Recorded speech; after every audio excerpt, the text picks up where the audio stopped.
여러분 안녕하십니까? 무기탄 평론의 이학선입니다. 반갑습니다.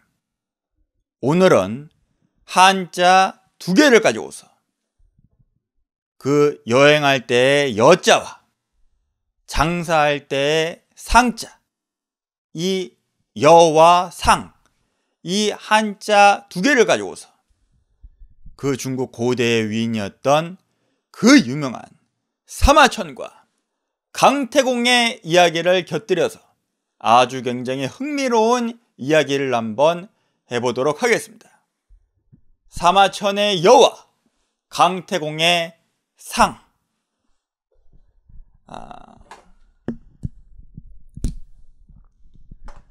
사마천의 여.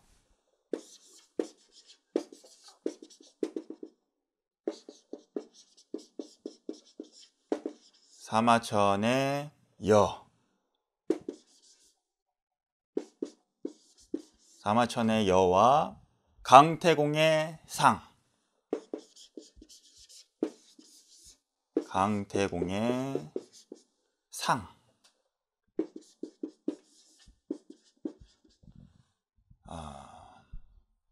사마천의 여와 강태공의 상. 이 사마천이라고 하는 인물은 아주 굉장히 유명하죠. 그야말로 대역사가, 역사의 성인, 사성이라고 불리는 인물입니다. 그 중국 한나라의 무제때 사람이죠. 그 아버지였던 사마담 때부터 이제 그 집안이 태사령이라고 해서 원래 그 역사를 전담하는 그런 관직을 맡았습니다. 이 태사령이라고 하는 그 관직이 재미있는 게 역사뿐만이 아니라 이제 천문 같은 것도 이렇게 겸해서 담당을 하는 그런 벼슬이었죠. 그래서 그 중국의 그 한자 중에 역사, 그 사자를 보면은 이렇게 생겼죠. 이 사자가 이제 상형 문자인데 이 생긴 게 이 상형이 어떻게 유래가 됐냐면은 뭔가를 이렇게 잡는 모양이죠. 잡고서 여기 손잡이가 있고 뭔가 막대기에 뭐가 달려 가지고서 이렇게 흔드는 이제 그런 모양을 따 가지고서 이 사자가 만들어진 겁니다. 그러니까 이 잡고 있는 게 말하자면은 어떤 그 당시에 고대에 제사를 지내는 그런 제사 도구 혹은 이렇게 하늘을 보면서 뭔가를 하는 그런 천문 도구, 이제 그런 거라고 하는 해석이 있습니다. 그러니까는 그 중국의 고대에는 옛날에는 천문과 어떤 제사 그리고 역사 뭐 이런 게 하나의 그런 묶음에 비슷비슷한 그런 일이었다는 것이죠. 그 유래를 이제 따져보자면은 이제 왜 역사와 천문과 제사 같은 거를 한 사람이 다 두루 맡아가지고서 하는 그런 비슷한 분야였느냐. 고대의 이제 과거에는 주로 이제 건장한 남자들은 밖에서 나가가지고서 낮에 노동을 해야 했죠. 농사를 짓든지 밭에 가서 일하든지 논을 매든지 이제 그렇게 일을 해야 했고, 혹은 전쟁이 터졌다 그러면은 무기를 들고 나가서 싸워야 했습니다. 전투를 해야 했죠. 근데 그렇게 노동도 안 하고 전투도 안 하고 나가지 않았던 그런 사람들이 있었습니다.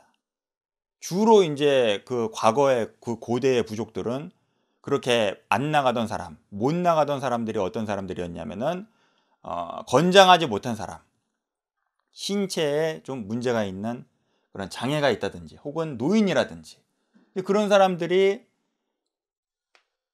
낮에 나가서 노동도 안 하고 전투도 안 하고 이제 이 마을에 남아 있는 겁니다. 그러면서 낮에는 그냥 퍼질러 가지고서 놀다가 이제 밤 되면은 이제 정신이 말똥말똥 해가지고서 그 밤하늘 보면서 별자리 같은 거 보고 천문 같은 거를 보고 그러면서 막 옛날 이야기 같은 거를 그냥 쉼없이 노가리를 까고 이제 그러면서 이 천문과 역사가 그런 사람들 위주로 이제 발달하게 되는 것이죠. 그러면서 이제 그 낮에 노동하고 온 그런 건장한 사람들 밤에 모아놓고서 그런 옛날 이야기, 썰을 풀면서, 구라를 풀면서, 어? 혼자서 막 그냥 쇼를 하고, 이제 그러면서 이런 역사, 천문, 제사, 그런 게 발달하게 되는 겁니다. 낮에는 애기들 모아놓고서 옛날 이야기 풀어주고. 그렇게 되는데, 그러한 이야기들이 좀 뻥이 많이 섞여가지고서 과장이 되고 비현실적이고, 그러면은 그것이 신화가 되는 것이고, 인간 중심의 그런 이야기를 위주로 하게 되면은 그게 집대성돼서 역사가 되는 것이죠. 그래서 그 이제 중화 문명에서는 그야말로 철저한 인간 중심의 인본주의의 그런 문명의 특성을 가지고 있기 때문에 그 인간 중심의 옛날 이야기, 이 역사라고 하는 것이 발달하게 되는 이제 그런 배경이 있는 겁니다. 그래서 그 역사의 성인이라고 하는 그 사마천이 그 위대한 사기라고 하는 그 역사서를 저술하는 그런 유명한 과정은 오늘은 이야기하지 않겠습니다. 생략하고,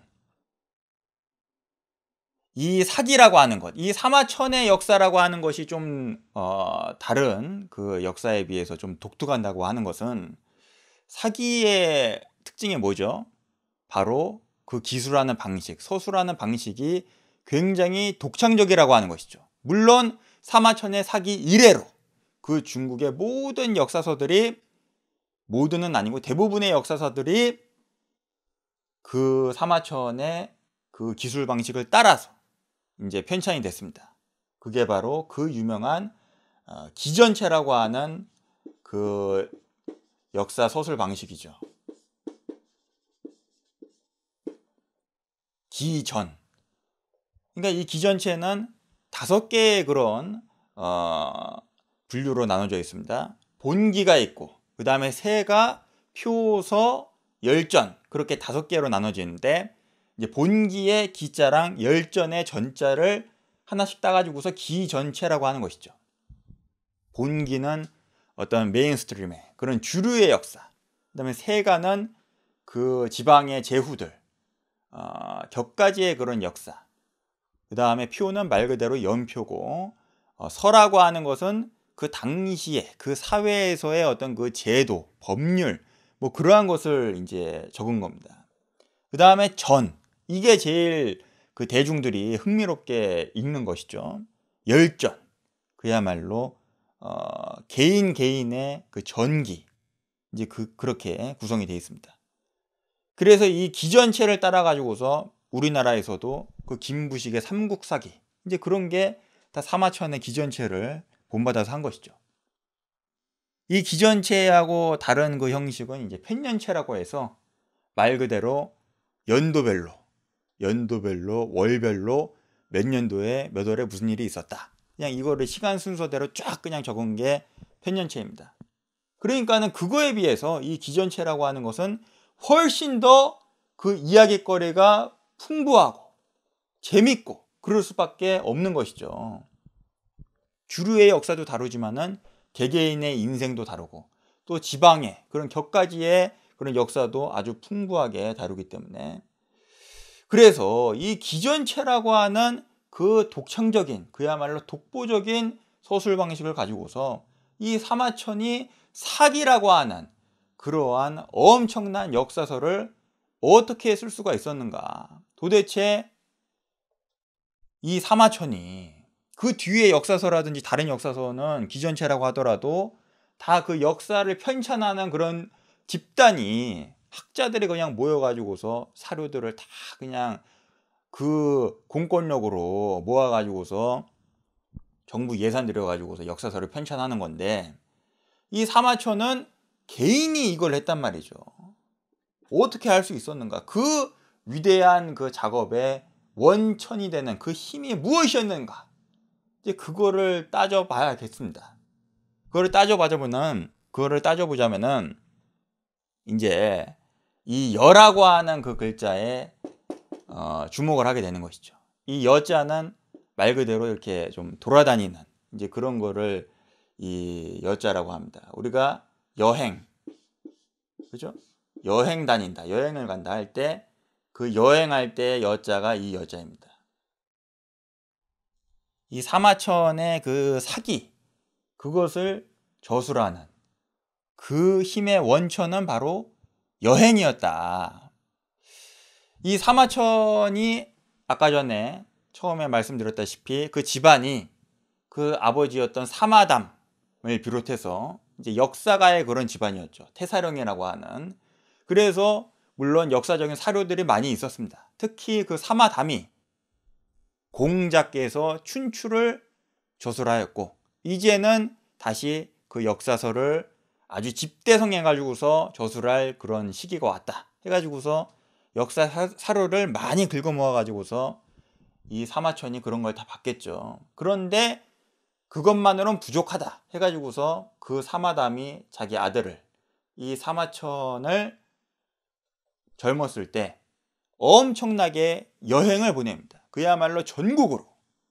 그 사마천의 고향이 그 섬서성의 황하상류 쪽에 그 용문이라고 하는 곳인데 이 사마천이 그야말로 전국으로 여행을 돌아다녀 가지고 그 동쪽에 이제 회계산이라고 하는 그 오나라 월나라의 그 5월 춘추의 무대가 되는 회계산도 가고 또 돌고 돌아가지고서 그 공자의 고향이었던 노나라 곡부도 가보고 이제 그렇게 전국을 돌아다니면서 여행을 했습니다.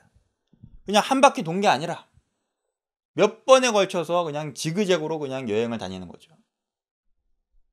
그렇게 하면서 이 사마천이 여행을 하면서 무엇을 했느냐?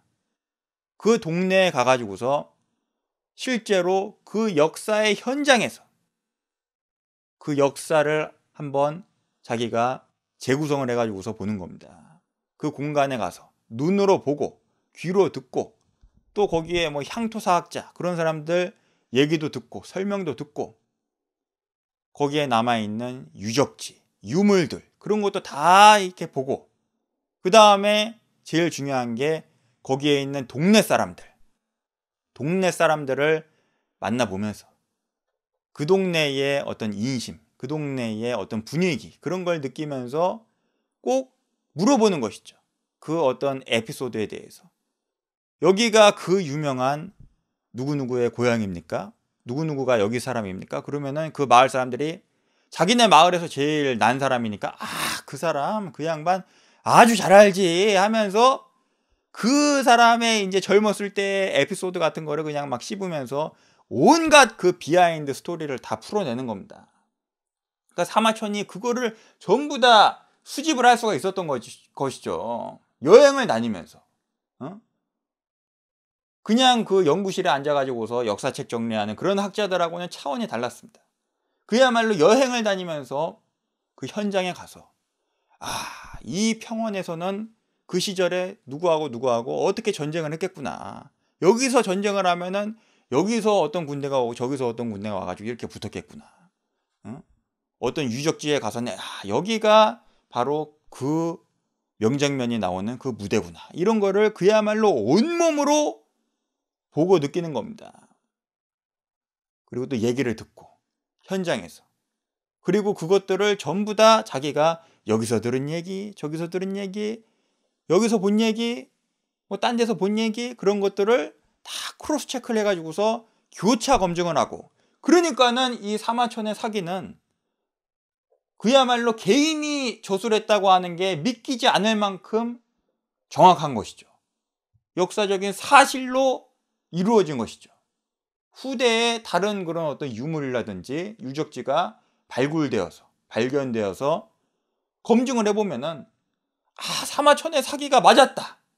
야, 이게 진짜였다. 라고 하는 게 다 밝혀지는 겁니다. 그렇게 위대한 역사서가 사마천의 사기인데 그 사마천의 사기 저술의 원천이 되는 그 힘은 바로 여행이었다. 그러니까는 우리가 이 역사라고 하는 것이 결국에는 먼저 산 사람 혹은 남의 그 삶을 가지고서 그 인생을 가지고서 우리가 본받을 것은 본받고 또 반면 교사로 삼을 것은 반면 교사로 삼는, 이제 그렇게 하기 위해서 이 역사를 안다고 한다고 하는 것은 결국에 이 사마천처럼 여행을 하면서 이 역사를 안다고 하는 것, 그 지역에 혹은 그 지역에서 난 사람, 그 위인의 역사, 인생을 안다고 하는 것, 그야말로 자기의 인생의 지침서가 되고 큰 발전을 가져올 수 있는 그런 게 되겠죠. 우리가 여행을 가서 맛있는 거 먹고 놀고 먹고 돈 쓰면서 충분히 쉬다가 휴식을 하고 돌아오고, 이제 그런 것도 좋지만은, 그런 바캉스도 좋지만은 꼭 그런 것뿐만이 아니라 우리가 여행을 한다면은, 굳이 그 지역에 간다면은 사마천처럼, 여행을 한다면 사마천처럼 그 지역에 가서 그 지역의 그러한 이야기들, 옛날 이야기들, 그 지역에 난 사람의 인생, 그러한 것을 온몸으로 보고 듣고 느끼고 배우고 현지인들하고 하면서 그 생생한 이야기를 듣고, 그리고 거기에 남아있는 유적과 유물들을 보면서 우리가 조금 더 구체적으로 머릿속에서 재현해서 상상할 수가 있고, 그렇게 하면서 우리가 좀 더 제대로 된 역사를 알 수가 있는 겁니다. 이것은 우리가 역사를 역사책으로, 문자에서 문자로 그렇게 전해서 보는 것이랑은 차원이 다른 것이죠. 그야말로 그 중국의 선불교에서 말하는 이심전심, 불림 문자, 이제 그런 것처럼 문자로, 그 어휘로, 인간의 그 단순한 그 유치한 어휘로는 전해질 수 없는 그러한 감동, 그러한 배움, 그것을 이 사마천처럼 여행을 함으로써 그 현지에서 그 공간을 보고 듣고 느끼고 그 분위기를 느껴보면서, 온몸으로 느껴보면서 우리가 알 수가 있는 것입니다. 여행을 한다면 사마천처럼. 그래서 사마천의 여자를 이야기해 보았습니다. 그 다음에는 강태공의 상자, 강태공의 상. 이 강태공도 굉장히 유명한 인물이죠. 그야말로 이제 궁80 달80이라고 나이 70대까지 굉장히 빈천하게 살다가 70을 넘겨가지고서 그 위수의 강가에서 이제 고든 낚싯바늘 가지고서 낚시하는 그 쇼울에서 그 주나라의 문왕 서백 희창을 만나서 그 서백 희창이 모셔가서 그 아들이었던 무왕 희발을 도와서 그 동생이 이제 주공단하고 해가지고서 이제 무왕벌주라고 하는 그 역성혁명을 성공시킨 위인이죠. 그렇게 하면서 이제 당시에 그 중국에서 가장 알짜배기 땅이었던 그 산동 지역의 제나라에 분봉되면서 제태공, 그 제나라의 시조가 되는 인물이 바로 강태공이 되겠습니다. 그야말로 대전략가이면서 병법가, 그리고 또 비즈니스의 그야말로 달인이라고 할 수 있는 인물이죠. 이 강태공이 그 위수의 강가에서 그 낚시하는 그런 모습이 이제 우리나라에 워낙에 많이 알려져 있기 때문에 우리가 보통 우리나라 사람들은 강태공 하면은 낚시하는 노인네 뭐 이렇게 연상을 하지만은 그 중국의 본토에서는 그 낚시꾼의 이미지보다는 주로 그야말로 권력과 출세의 상징, 영역의 상징으로서 전략 전술의 대가, 비즈니스의 대가로서 그야말로 또 상인의 대표적인 그러한 인물로서 굉장히 추앙받고 있는 인물이 바로 강태공이 되겠습니다. 그래서 왜 강태공은 상이냐? 이 강태공의 인생 내력을 보면은 강태공이 젊었을 때 그렇게 비즈니스를 하면서 싸돌아다녔습니다. 이 강태공의 원래 이름은 강상이죠. 이상자가 아니라 이제 이상자. 성이 강이고 이름이 상이고, 그 씨는 이제 여씨. 이제 성하고 씨하고는 고대에는 좀 다른 그런 개념이었죠. 그래서 또 자는 자 해가지고서 강자라고도 하고, 그래서 이 강상이 원래 이름이고, 이 태공은 존칭이죠. 원래는 그 주나라의 태공이 원하는 인물이었다라고 해서 태공망이었다가 이제 본인이 태공이 된 그런 케이스죠. 굉장히 재밌죠. 근데 이 강태공이 이제 젊었을 때 어떤 인생을 살았느냐? 여러 가지 비즈니스를 했다고 합니다. 그야말로 당시에 그 고대에도 그 중원의 전국을 싸돌아다니면서 은나라의 수도였던 그 조가에서 이제 육가공업자를 내 가지고서 육포를 만들어서 장사를 하는 그런 사업을 했다고도 하고, 그 다음에 그 황하의 포구였던 맹진이라고 하는 곳에서 그 포구 나루터니까 사람들이 많이 들락날락거리니까 거기서 국밥집을 해서 또 장사를 했다고 합니다. 국밥 장사를.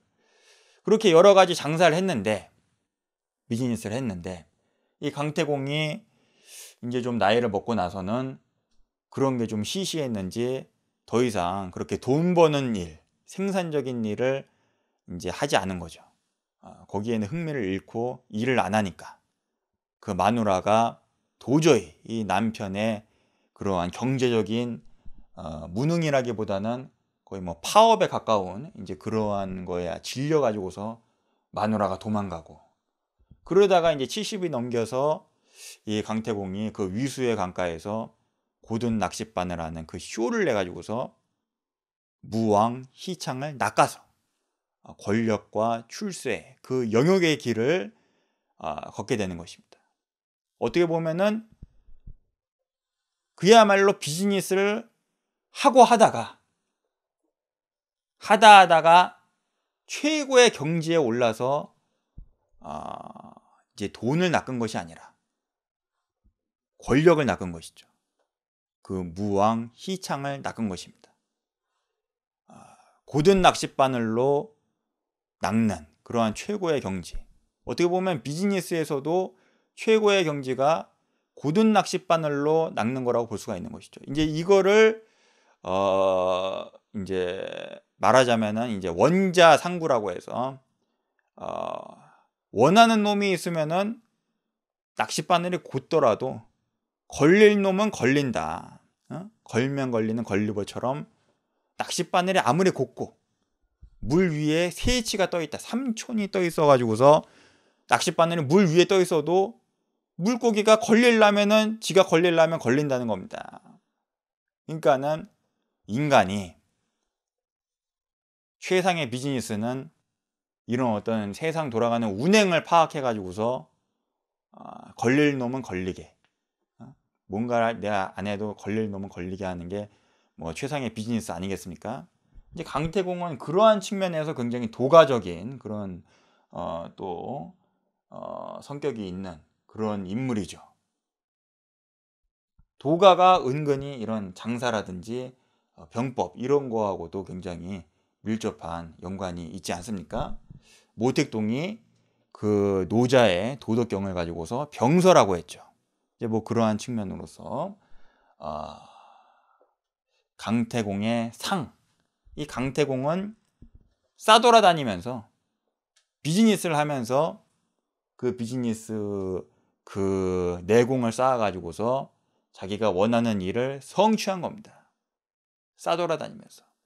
그러니까 그 위수의 강가에서 서백창을 낚았을 때 그 서백창이 약간 취향이 독특해가지고서 그 백수건달 노인네를 갖다가 그냥 한 방에 자기 스승으로 모셨겠습니까? 그러진 않았겠죠. 이미 사전에 조사할 건 다 조사했겠죠. 이미 그 평판조회, 레퍼런스 체크를 다 해가지고서 그 낚시하는 노인네가 있다는데, 또라이 같은 노란 노인네가 있다는데, 그 노인네가 젊었을 때 여기저기에서 이런저런 일을 벌여가지고서 아주 아는 것도 많고, 수완도 좋고, 능력 있고, 정력적이고, 추진력도 좋고, 엄청난 노인네라더라. 그런 평판이 이미 알려질 만큼 알려졌다는 것이죠. 이 강태공이 젊었을 때 싸돌아다니면서 이 상을 하면서, 비즈니스를 하면서 이름이 벌써 많이 팔리는 겁니다. 그 조가에서 육포 장사도 하고, 맹진에서 국밥 장사도 하고, 그러면서 알 사람들은 다 아는 거죠. 그러면서 그 평판 조회를 했는데 아주 엄청난 인물이라고 그렇게 조회가 되는 겁니다. 그래서 이 서백창이 위수강가 찾아가가지고서 만났어요. 만났는데, 만나서 직접 이야기를 해보니까는 이 강태공이 진짜 앉은 자리에서 그냥 술술 얘기를 풀면서 그 희창이 원하는 그 무왕벌주, 그 역성혁명의 그 방법을 그냥 기가 막히게 쏟아내는 거죠. 앉은 자리에서. 그 원천이 무엇이겠습니까? 강태공의 젊은 시절에 그 은나라 지역, 그 황하 유역을 그냥 싸돌아다니면서 사업을 하면서, 비즈니스를 하면서 얻은 그런 정보, 그런 지식, 경험, 그러한 것들이 다 이렇게 섞여가지고서 그러한 엄청난 전략이 나오는 것이죠. 은나라의 수도 조가는 이렇게 생겼다. 그래서 거기로 쳐들어가는 길목은 어디가 지름길이고, 어디로 가면 우회할 수가 있고, 또 황하의 포구가 어디가 있는데, 날씨에 따라 가지고서, 그 계절에 따라 가지고서 언제는 물이 좀 많이 차 가지고서 저거 하고, 언제는 좀 물이 모자라 가지고서 또 저거 하고, 백길이 그렇다.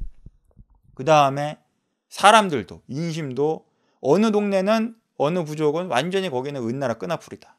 어느 동네는 은나라라고 하면은 그냥 이를 가는, 치를 떠는 그런 동네다. 이 동네의 부족들하고 연합을 해서, 연대를 해서 같이 은나라를 쳐야 한다.